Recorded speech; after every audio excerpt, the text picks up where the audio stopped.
Saan ho ba kayo pupunta?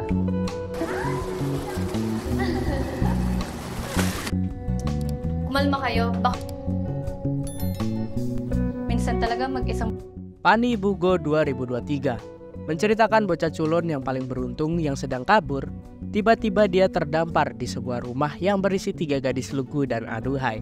Gimana kisah selanjutannya? Daripada kita penasaran, mending kita langsung aja let's go. Ang ginawa mo kay Esther? Inumin mo. Film diawali dengan di sebuah rumah yang sangat megah. Di sana ada 3 saudara nih, Sonya sebagai kakak tertua, Esther dan Lea. Mereka bertiga ini membahas tentang harta warisan yang ditinggalkan oleh mendiang ayahnya. Di sini ia juga mengajak pengacaranya nih, sebagai orang kepercayaan ayahnya. Ayah mereka bernama Don Fidel. Kebetulan ayahnya ini adalah tuan tanah, sehingga banyak banget nih warisannya yang ditinggalkan. Untuk mengurusi ini semua diserahkanlah kepada pengacara ini. Ternyata hal tersebut saat mengusik mereka bertiga, karena masing-masing dari mereka ini punya tujuan masing-masing. Seperti Sonya kakak tertua ingin melanjutkan kuliah kedokterannya, sedangkan si Esther ingin pergi ke kota dan meninggalkan desa ini. Singkat cerita, di tengah malam, saat kedua adiknya tengah tertidur lelap, Sonya menghabiskan malam ini dengan menenggak segelas minuman. Dan tiba-tiba datanglah sosok tentara yang mendaratkan perkututnya kepada si Sonya. Diam-diam Sonya ini punya hubungan spesial dengan salah satu tentara yang berjaga di desa. Singkat cerita, pagi pun tiba. Sebagai salah satu orang terkaya di desa ini, mereka pun mempunyai sebuah mobil. Karena mendiang ayahnya, mereka pun sangat dihormati oleh para tentara yang berjaga. Kali ini, mereka bermain air di sungai. Hidup di desa dengan bermain air adalah sebuah gambaran bahwa keluarga itu sangatlah bahagia. Sekilas mereka memang terlihat sangat harmonis. Walaupun begitu, kondisi saat ini di desa sedang tidak kondusif. Kelompok pemberontak dengan gencar-gencarnya mengincar desa mereka. Makanya pada saat di malam hari, nggak jarang mereka mendengar suara tembakan. Seperti biasa, di tengah malam Sonya menunggu kedatangan sang oknum tentara ini. Suara pintu pun terdengar. Namun saat mereka membuka pintu tersebut, ia menemukan orang yang terluka. Sonya pun kaget dan membangunkan kedua adiknya. Sonya nggak mau menolong orang ini, karena bisa jadi dia adalah orang pemberontak. Tapi kedua adiknya ini malah ingin menolongnya. Akhirnya orang yang terluka ini pun dibantu oleh Esther dan Lea. Mau nggak mau Sonya pun membantu menyembuhkan orang ini, karena cuma Sonya yang punya keahlian di bidang kedokteran. Pria ini terluka di bagian paha, jadi Sonya mengeluarkan peluru dari paha ini. Sonya pun dengan sabar dan teliti menjahit luka bekas tembakan. Pria ini mengalami flashback tentang keluarganya. Saat pria ini masih bocil, ayahnya ini meninggoy akibat tertembak oleh seseorang. Singkat cerita, di keesokan harinya, pria ini pun tersadar. Saat ia membuka matanya, ia dikerumuni 3 orang gadis yang lucu dan menggemaskan. Pria ini memperkenalkan diri. Namanya adalah Felipe. Begitu juga dengan Sonya memperkenalkan keluarganya.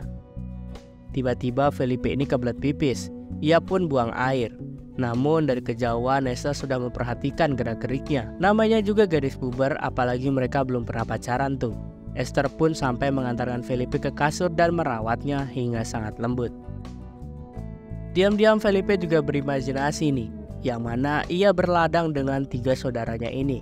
Satu sisi kiri, satu sisi kanan, dan satunya lagi di atas. Tapi itu cuma mimpi cuy.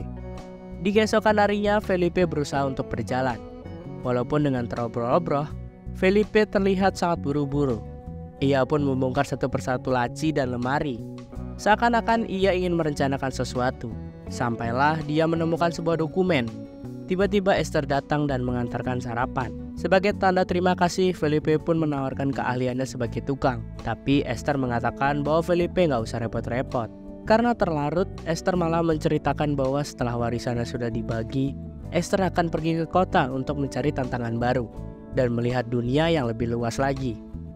Diam-diam, Sonya menguping apa yang dibicarakan oleh saudaranya ini. Cuman Sonya nih, yang paling waspada dan hati-hati. Felipe juga diam-diam memperhatikan segala gerak-gerik yang terjadi di rumah ini. Perlahan, semua terungkap bahwa mereka bertiga ini nggak terlalu akur. Esther nggak begitu suka terhadap Sonya yang selalu mengatur kegiatan mereka bertiga. Ia yang mendengar apa yang dikatakan oleh Esther malah nggak marah sama sekali.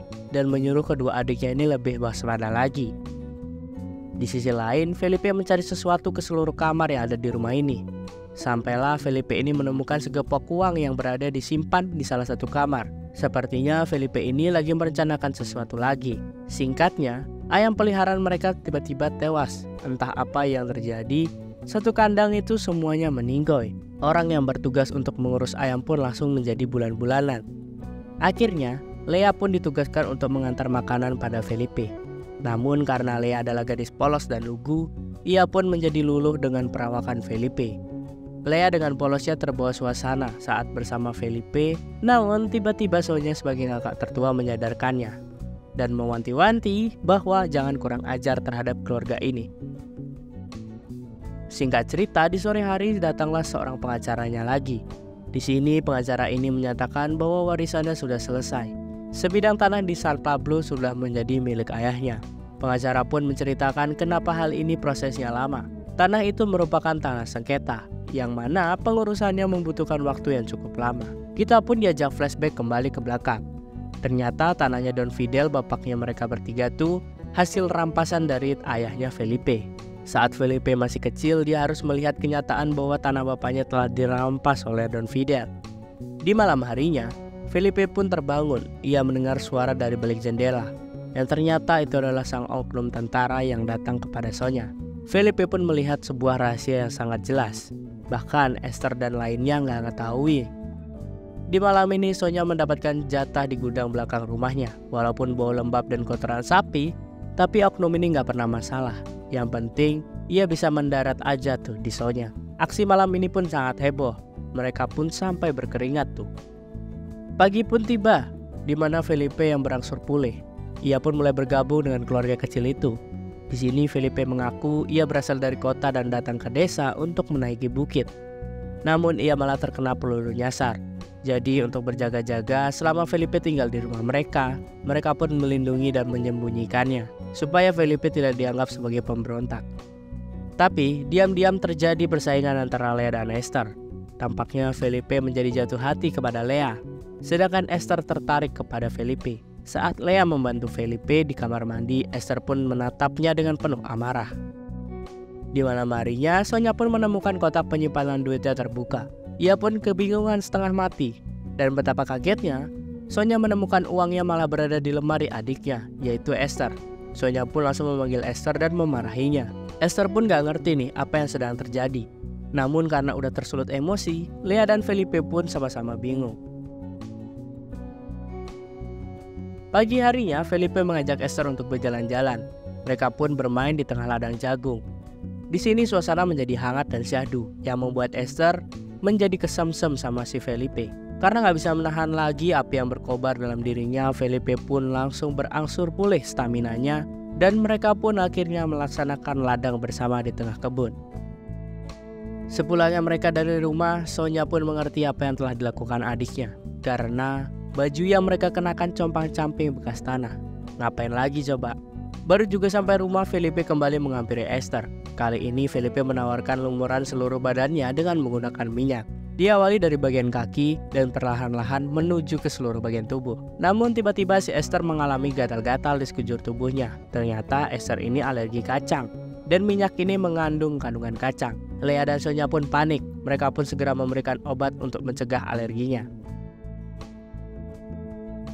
Setelah selesai dengan masalah Esther, Felipe pun menemani Sonia yang sedang sendirian. Sonia pun menceritakan susahnya menjadi kakak dan mengurusi dua adik yang mempunyai ego masing-masing. Sonia pun terbawa suasana. Ia bahkan menceritakan saat orang tuanya masih hidup, di mana orang tuanya ini meminta kepada Sonia untuk menjaga adik-adiknya. Sonia pun berharap suatu saat nanti adik-adiknya ini mengerti bagaimana sayangnya Sonia kepadanya. Tiba-tiba Esther pun datang dan menganggap bahwa Sonia dan Felipe bersekongkol untuk membuatnya alergi. Tapi di keesokan harinya Esther tiba-tiba memberi ucapan selamat pagi, dan ia menunjukkan aset istimewanya yang sangat simetris kepada Felipe. Ia pun siap untuk memberikan layanan pagi kepadanya.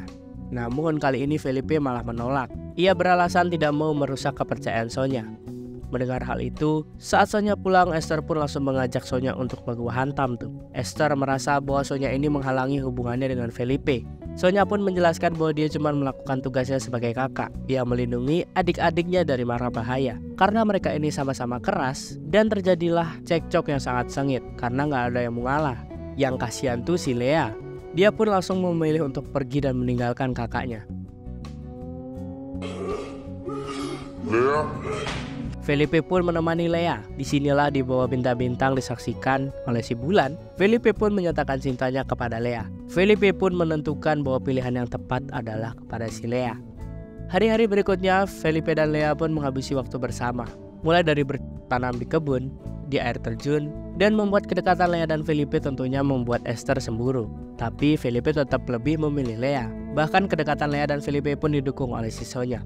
Esther ini makin gak terima. Tiba-tiba saat mereka makan malam, pecahan kaca berada di dalam gelasnya Lea, membuat Lea menjadi terluka. Karena terluka, Sonya menyuruh Esther dan bernama Felipe pergi ke pasar untuk membeli keperluan dapur. Saat di pasar, ibu-ibu tiba memanggil Felipe dengan nama Thomas. Walaupun sudah dibantah, namun ibu-ibu ini bersikeras bahwa Felipe ya Thomas, dan Felipe itu nama bapaknya. Untuk menghilangkan rasa curiganya Esther, Felipe pun mengajak Esther berladang di tengah kebun. Hal ini membuat persaingan antara Lea dan Esther semakin memanas. Walaupun sudah berladang, rasa curiga Esther tetap kuat. Pada saat makan malam bersama, Esther pun langsung melabrak Felipe dan meminta ia untuk menceritakan yang sebenar-benarnya. Karena udah terpojok, Felipe pun akhirnya menceritakan semuanya. Thomas adalah nama aslinya. Saat ia masih muda, ia harus melihat kedua orang tuanya meninggoy. Karena sudah sebatang kara, Thomas pun bergabung dengan kelompok pemberontak. Dendamnya ada di tubuh Thomas mengarahkan dia untuk bergabung nih. Dan sampailah Thomas sadar bahwa sebenarnya mereka ini cuma diadu domba aja. Yang bisa mengginikan ini adalah cuman Don Fidel. Sampailah Thomas melihat anak-anaknya Don Fidel, yang mana dari awal Thomas sudah tahu kalau Sonya, Lea, dan Esther adalah Don Fidel. Thomas pun mempelajari kebiasaan mereka semua. Ternyata anaknya Don Fidel ini mempunyai sifat 180 derajat dari bapaknya. Karena itu Thomas berubah pikiran, apalagi ia menjadi jatuh cinta terhadap Lea. Bagi Sonya hal itu tetap gak bisa dibenarkan. Apa yang dilakukan Thomas sangat keterlaluan. Karena itu Thomas pun dikurung di gudang belakang. Esther yang termakan amarah, ia langsung mendatangi oknum tentara tersebut. Ia pun melaporkan bahwa ada pemberontak yang ngumpet di rumahnya. Oknum ini yang sering ke rumah untuk memberi jatah tuh. Di sini Esther kaget, ternyata oknum ini udah punya keluarga. Esther pun dibawa ke tengah ladang jagung, dan di sana Esther pura-pura akan memberi hidangan lezat. Tapi yang namanya tentara udah terbiasa siap siaga. Dan yang terjadi, si Esther malah harus dihabisi oleh si oknum ini. Plot twist banget ya. Dan pagi harinya, satu desa geger menemukan Esther yang sudah tidak bernyawa lagi. Apalagi semuanya nggak menyangka Esther harus pergi secepat ini. Suasana duka pun menyelimuti rumah ini. Tepat di malam harinya, sang oknum tentara ini datang lagi untuk absen. Namun di sini Sonya sudah punya firasat yang buruk. Walaupun begitu, Sonya tetap masih memberikan hidangan bergizi untuknya. Setelah berladang bersama, oknum ini nggak sengaja menemukan Thomas di gudang belakang. Thomas pun babak belur diajar oknum ini. Tapi Sonya masih membela Thomas. Sonya bahkan memberikan pengalian supaya oknum ini terlena dengan pertunjukan si Sonya. Setelah Lea dan Thomas bisa kabur, tapi yang terjadi selanjutnya, sebuah peluru malah bersarang di tubuh oknum ini, membuat sang oknum ini harus pindah ke dunia lain. Sonya dan Lea dan Thomas pun bingung nih dengan apa yang terjadi. Sonya sebagai kakak tertua, ia pun mengalah dan menumbalkan dirinya. Sonya membiarkan Lea pergi dari rumah bersama dengan si Thomas. Mereka berdua pun segera pergi menaiki mobil untuk kabur dari desa. Dan film pun tamat.